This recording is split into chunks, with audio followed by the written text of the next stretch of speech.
Bail ఉన్నప్పుడు చేయకుండా, ఉమ్, quashing పిటిషన్లు ఉన్నప్పుడు చేయకుండా ఉమ్. ఇప్పుడు ఈడీని పంపించారు. అవును. ఈడీ కూడా వెళ్ళి ఉమ్, ఈడీ కూడా చట్ట ప్రకారం చేసేటట్టు అవును.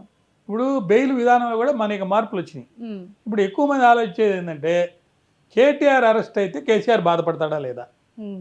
బిడ్డ వాళ్ళ అమ్మాయిని ఆ అదే. కవితను అరెస్ట్ చేసి జైల్లో పెట్టినప్పుడు 58 రోజులు జైల్లో ఉన్నప్పుడు ఉమ్, ఆయన బాధపడ్డాడు, ఉమ్, మనకు తెలుస్తుంది అది. ఉమ్, సో కేటీఆర్ని దెబ్బ కొట్టడానికే ఈ ఫార్ములా కేసు వచ్చింది అనేది ఒక వాదన.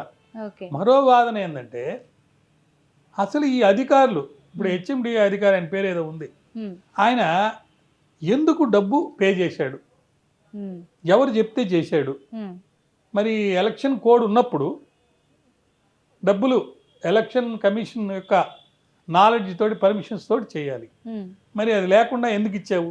సో గ్లేరింగ్గా మనకు పర్మిషన్ లేకుండా ఆయన డబ్బు కట్టాడు. ఉమ్. అది rule is rule for all, rule of law కనుక ఫాలో అయి ఉంటే ఈ పరిస్థితి వచ్చేది కాదు.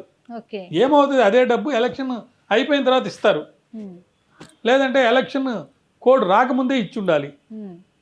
అందులో 56 కోట్లు 56 చెల్లించారు. కోట్లు 58 కోట్లు 56 కోట్లు చెల్లించారు, చెల్లించారు. ఇంకా పెండింగ్ ఉన్నాయి. ఇంకా పెండింగ్ ఉన్నాయి. 44 అదొక విషయం. కోట్లు. ఉమ్, వీళ్ళేమంటున్నారు, మేము విధి విధానాలు తీసుకున్నాము, ఉమ్, మేము చెప్పాము, ఆఫీసర్స్ అవును. రూల్స్ ఫాలో కావాలి, ఉమ్, వాళ్ళు ఏదైనా తప్పు చేస్తుంటే వాళ్ళ మీద చర్య తీసుకోండి, మమ్మల్ని మీరు ఏమంటానికి లేదని వీళ్ళు అంటున్నారు. అవును. సో ఇప్పుడు కోర్టులో అది పెండింగ్ ఉంది కాబట్టి ఇంకా ఇద్దరి మీద కూడా దీనికి సంబంధించి కేసు కూడా ఉంది కాబట్టి ఎవరు అరెస్ట్ అవుతారు ఎవరు అరెస్ట్ కారు అనేది ఉమ్, లీగల్గా రాజకీయంగా రెండు విధాలుగా కూడా ఒక చర్చ జరుగుతుంది. దీనికి సంబంధించి వేచి చూడాల్సిందే. ఉమ్. కోర్టులో ఉన్న మ్యాటర్ మీద ఎక్కువ మనం మాట్లాడటానికి అవకాశం లేదు, కానీ గ్లేరింగ్గా చూసినప్పుడు కొన్ని తప్పులు అయితే కనబడుతున్నాయి.